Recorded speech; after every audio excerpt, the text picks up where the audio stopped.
So then you became a lawyer, called to the bar. Proudly so. Proudly so. I wanted to be a lawyer. Did you decide that you were going to come to Ghana to practice, or did you want to practice in the UK? I wanted to stay out for as long as possible for the experience. Mm-hmm. And I'm very international thinking, very cosmopolitan, very whatever. And I just thought coming back to Ghana would just really I wanted to stay out for a while. So I was in Lincoln's Inn. So I went to Lincoln's Inn, did the blah, blah, blah, did the bar thing. And then I did practice, full practice. Full practice? Criminal law. Criminal law? Yeah, for amazing. Really? For about a year and a half. Okay. Really fantastic experience where people took you for your mind, your brain, not your age and your look. No. Or your color. They took you for, and we did some big cases, very memorable cases. That's nice. And I got a lot of experience. Then I started itching.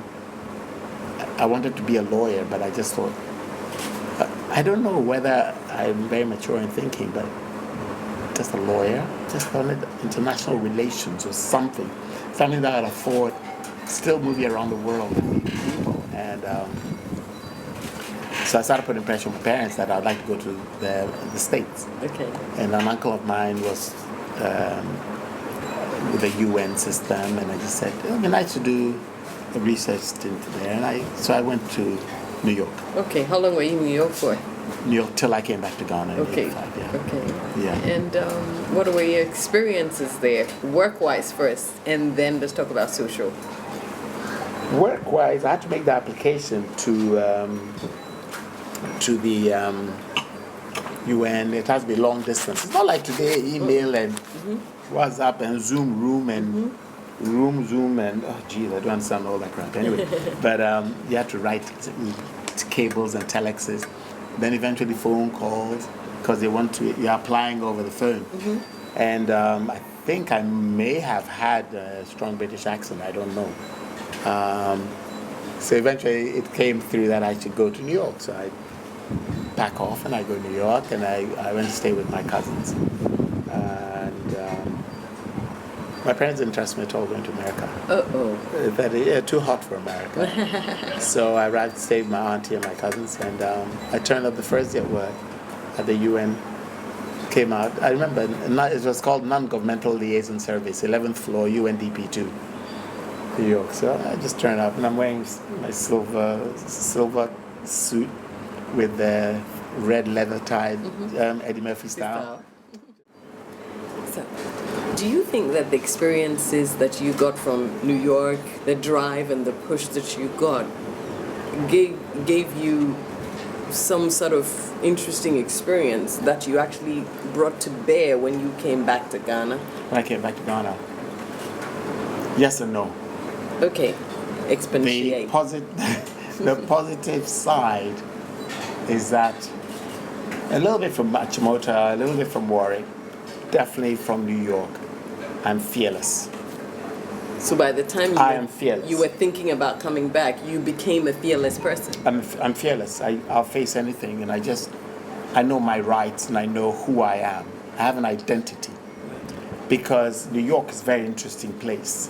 If you live on a block, if you go one square block, a block for those who maybe don't want to talk about, one skyscraper or apartment building block, it's called a block. The road and the street. You will meet at least 15 cultures in a day. Just walk around the block. Sure. There will be at least 6 or 7 different restaurants, cafes, whatever. Diversity is the thing that makes me salivate. I need diversity. I need interest. So it gives you fearlessness and power. And then the negative side of it was I was too fast because of the timing. Because when I came back to Ghana, they had the 79, 81, what, curfews and power cuts, whatever. I remember the day I arrived was 15 September 1984. As we drove home, my parents were telling me in the airport, oh, you're going to be seeing something. There are no lights of New York here, or we are. When we got home, we hooted the horn. Before the guard opened, the lights came on, they never went off. Yeah. So when I came back, I hadn't experienced the roughness and the whatever. So check this out. Yeah. I mean, amidst all the coup and the confusion that was going on here in Ghana, you decided to come back. What made you come back? No, I wasn't coming back. Were you I came back passing in through? September. I was coming back because I said I want to be a lawyer. I'm a lawyer by heart, through and everything. Right. Okay? That's why people find me difficult. You know, because when you go into everything, the legal angle, people think, I just asked you for a beer. Yeah, but you're just being but too why you knowing. fuss? But they don't know that it's just my legal brain working. Right. Anyway, so I was coming back to Ghana to spend 3 months with my parents, and then they said you haven't been to Ghana for 6 years or something, so you have to come. Now, I don't believe in those things. I have to come and do it. It's not about the country. It was just I was on a roll. Right. So I was enrolled at the New York bar, and I was going back to New York University to go and do my New York bar. Right. Then I came and I just saw people go to work at 9 in the morning, and by 4:35, we're at home. It's 8 a.m. we are at the UNDP, sometimes 10 p.m. before we are going home. Oh, yeah. But I don't go home, I go freak small, then I go home. Then you go home. But I just didn't understand that it was too slow for me. It was so slow. And people were coming out of the curfew. What I found it quite industrious. And I lost a lot of touch with all the people I went to school with Yeah. in Motown. A lot of traveled out of town. And I just came back, and I was supposed to go back on January the 3rd. I was already enrolled. I'd found an apartment and everything, so I was going to go to New York bar, and then my dad had Anitex, which was The family business. yes, the textile industry. But my father is actually the founder of the textile industry in Ghana. Yeah, as far back as 1961 or something. Right. He made the first fabric locally produced in Ghana, and he took it to Nkrumah, etc. And then he opened his own factory and everything. So he wanted me to work, and I'm not a manufacturer. I was a lawyer, so I couldn't wait to go. Then Mom traveled, and look, my father was a very strong father, lovely man, but strong father. And I was left with Dad here. Then the guilt trip started. You know how families do here. Uncles were passing by and dropping hints. Oh, until we go America, Papa or Hannah, and in the factory. And then my father said, the factory is what took you. You know, the guilt trip it comes in many. The factory is what took you through school. And now you're leaving me, because all my siblings, the ones that I knew, were in medicine. My 2 older brothers were studying medicine. You can't take a doctor from a medical to a factory. You know. But they took advantage of my being a lawyer to be able to do business. So Christmas Day, Mom wasn't here, and I just went to Dad's house, and I just said, I was staying there. He was having lunch, and I just said, Dad, Merry Christmas, I won't go. One of the biggest decisions I've ever made. It wasn't forced on me. I said, Dad, I'll stay, because I have a sense of duty. Yeah. I have a sense of duty. Yeah. However painful it is, it was a sense of duty. Yeah. So I didn't go. And I have all the letters of admission and everything. So I've got the English bar, the Ghana bar, and I guess that's enough. And I've got my own Chester's bar. Yeah, exactly. Some bars have to work, right? So right now, as we're sitting here, I could be earning maybe about $20 million a year as a New York Ghana bar, the but British guess bar. what? The Ghana, whatever. How much do you earn in the Chester bar? It doesn't matter, but what I earn is the most unbelievable experience of my life. Right. So for me, I have a high spirituality. God knows how to take you through things. Right. And so, but before that December, Mom had this space here. She was a pharmacist and what. And it was just a space, and I just said, Mom, can I open a bar before I go back to New York in January? She said, but you're going back in January. So how can you open a bar in I said, look, 3 months? I'm so bored. 1 month. Nothing is happening. I used to walk on the Ring Road looking for friends because I couldn't find any of my school friends. Oh. You know, in New York, I can say I'm here, not a big deal. Kenneth Foretta is my classmate from here. But I mean, I used to see him in New York because he was studying and working in New York at that time. But I couldn't find anybody. So just found a couple of scraggly Lebanese, half Lebanese people, and then we just had a ball. But I needed to do something. I couldn't come from Dad's factory at 5. What was I going to do at night? I mean, the things I can think of, but you can't say it on screen. But of course. So I actually just, so in those days, the chairs, man, it was plywood chairs with metal or whatever. I stole a fridge from Dad's house. I stole a record player. Yeah. Then Eva Mensa came and found some saxophonists who used to come and stand here and play saxophone, and Herbert was into cigars and stuff, and we there. And, all sorts of people, and then Rexford, Doug, they're people, man, and that's how we started Chester. Wow. Soraya, Wendell, Nicholas, people like that. It started on this terrace. Wow. And then it became, so I didn't know. I thought I was going to close. I told Mom, I'll close it when I'm going. But everything was stolen from my parents' house. You stole it in bits? Oh, in bulk. I mean, they go to work. So, and Mom gave me, I remember, I think it's 2 crates of beer and 2 crates of assorted minerals. And I came from England holding like 40 pounds in those days.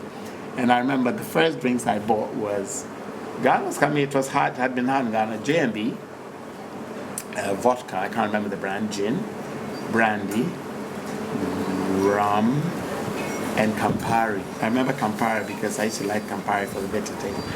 And that's how I started the bar. Wow. And November 28th, I started playing around with it before, but November 28th, I had what I called my opening. How was that?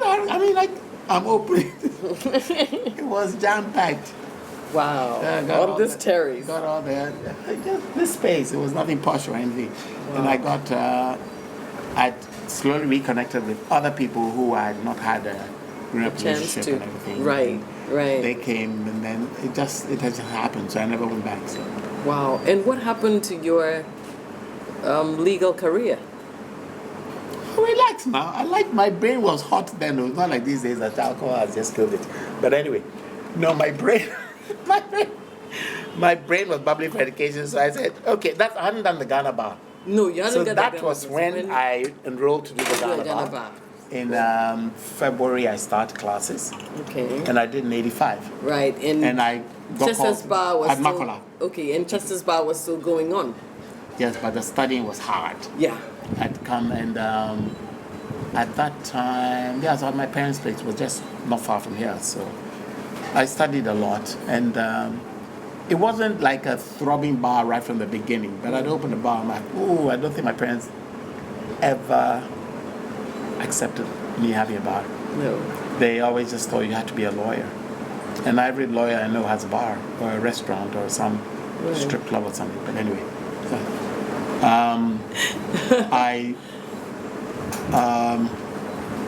I studied. I studied because I had to study. Must have. We were doing a lot of our law, and British law was acceptable. But now we are totally on our own then. Yeah. And at that time, you could get away, but you had to study. And I did study, and I got called by the end of the year. And then I had to pick a chambers to work in. So where did you work? To intern. Dad's choice, really, as far back as that time, was Akufo-Addo Chambers. But Akufo-Addo wasn't in town. Nana-Addo wasn't in town.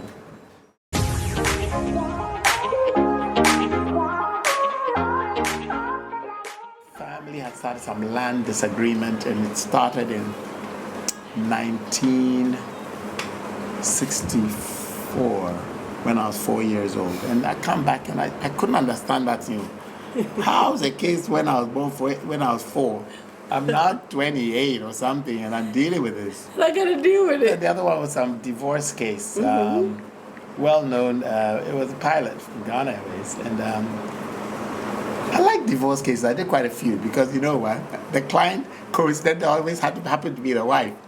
And you know how women are, snakes, man. They wanted to convince you. You get taken out for dinner and lunch and giving gifts, because the lawyer. Oh, so you enjoyed that part? Oh, I enjoyed well. My lawyer. So what was funny, the first time I decided to go to Lagos, first time I traveled when I came back in 84 was 87. I was going to Lagos.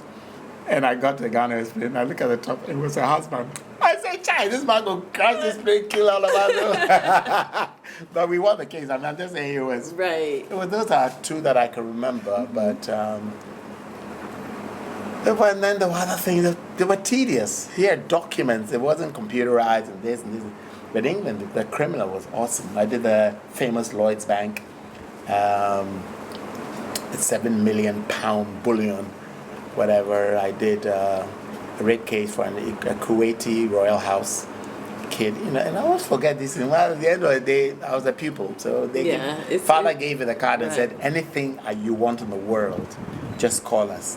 Because you've saved my only son. I mean, they were very Arab, very whatever. And I lost the card. Can you imagine? Hey. I'm sitting here talking to you with plastic check. How do you lose cards like that? You know? I think I should look for your mom to do some more spanking. I can give you my boxes of archives. No, when she remembers some of the things that you did, she will add that to your butt whipping. Yeah. Yeah, but in all of that... But I had to stop. I couldn't do court work anymore. Why? The issues that I faced was because I looked like a kid. You go to court. That's pretty odd. No, it's not odd at all. I look like a kid. I mean, who is this hothead 28-year-old? Even though I was 26, 7, 8, they saw me like a 19, 20-year-old, well-dressed and everything, speaking. I wasn't speaking with an attitude. They was just speaking properly, doing things properly. And I didn't understand why maybe I have to something before I get a document. And one day I just got a talking down to, and I'll never forget that, from a judge. Oh. And I'd gone from chambers to court. And fortunately, I went with two people from my chambers because they were going to present other cases. And this judge took 3 minutes because it was about, this story is too fixated in my mind. It was about robing. We've got so strict rules in court, in Ghana. I'm not even talking about London. In Ghana, your attitude in court, the way you speak, dressing, you're supposed to be fully clothed before you come into court. Right. But we sit on a bench this big, and then there was this 60-year-old, 70-year-old lawyer next to me. He had a wig, he didn't have a gown. So he asked to borrow my gown. So sitting down, I squirmed, and this guy just gets up, and nothing happens. So he finishes his case, and then he sits down, and he gives me the robe. And I am sitting down, squirming into trying to get into it. Oh my God. I will never forget that day. It reduced me, it demeaned me, and I will not be in the situation to be demeaned. Mr. Adi, be on your feet! How dare you dress up in my court? Jeez, and the court is full. And I'm holding that table. And I'm holding the table. And I'm holding the table. I will never forget. Never forget, never forget. You speak about it with a lot of emotion. Never forget. I was tired of having struggled with looking to Andoh. And then to be put down. Because you can tell me something. Anybody else will feel the same way that you feel. I had to say, I am sorry, my Lord. And bowed. And then I looked at my colleague from my office who knew about the case. And then I went and I told him, take over. And that was it. I apologized and I left. And I said, me, to enter a courtroom is purposely not possible. Not possible. If this is what, after 8 years, I am still seeing, I wonder, and I've never done. I'm paid up barrister, I've got my wig and gown, it's there. I can go to court anytime. But I just don't go. It's not worth it. I'm a consultant. I do legal consultancy. So when you walked out that day, I didn't walk out. Hey, you walk with respect to as in, my Lord. As in, you walked out politely. Yeah, but when I got to that car, you know, say that car was old small. The speed back of Ferrari. Hey, something I go smell. No, I'll never forget that day. It was so unnecessary. So unnecessary. Did you go back to the chamber where you used to work? Yes. What did you tell them? And did American style. No, I didn't. Boss was upstairs. Right. Took a box and put things, personal stuff. Went down the car. I never went back to chambers. And I didn't see my boss. He was trying to find me, but I dodged for about 8 years. You're kidding. Yeah. So he never knew. Did your I other never colleagues- complain. You see, I don't complain. No. I keep things. I'll deal with my thing. Right. When I complain something to you, you know that I need your help. Right. But this one, it was my decision. And Because you took that I decision. told Dad that no, I don't want to do court practice anymore. So I Did went you to, tell them the reason why you didn't want to do Oh it? no, will they understand? At that time, I don't think so. They will probably rather assume that I did something wrong. Wrong, right. True. But I knew where I stand. True. To give up a profession, Romy, for After going just to because school and learning, and I'm going not through all of stupid. that. I'm not going to do something wrong. I know exactly how the system works. Yeah. And I've never went back, and I went to work full time at Dad's. And then, God being so good, I moved into PR and public relations and TV presentation and stuff, DSTV and da da da da da da da. I moved on. But every now and then you consult for people as a No, lawyer. I do consultancy. That's what I do for a living. Right. That's what I do. Right. But I remember my dad telling me that he would not even pick me. He said I'm volatile and unpredictable. So if he has a problem, he won't call me as a lawyer to go and defend. You're gonna hire somebody And else. my dad died, so I mean, I didn't have to go to court anyway. Sugar. My mom doesn't do anything wrong, so I mean, You're I'm not fine. going to go to court. So the wig is fine, though. Wow. I dress the wig sometimes. Yeah. But do you miss it? Totally, because I said I'm a lawyer. I know nothing about public relations, TV appearances, stage appearances. I know nothing about a bar. I don't know. I didn't learn it anywhere to ice cubes, bars, lemon slices. It's not me. I'm a lawyer. I'm not a factory manager. I'm a lawyer. Through and through. You don't want me to write a contract for you. You yourself will choke. Even me, the lawyer, will choke on the contract that I write. When I'm consulting, I'm tight. Like the uptight lawyer that you were supposed to be. Like the big head that I am. I do my work. I am a lawyer. That's what I am. I'm glad you feel that in your bones. Totally. Good. But then since it was up and down, a bit slow here, then we added some glamour. Then I was doing some presentation for DSTV, Nice. Mnet at that time, and then I started here, and then State Productions, then the Miss Ghana started, then Nana Kodedu came in, the Queen's visit, and Buddha. Anyway, the story goes on. We will definitely talk about that after this break.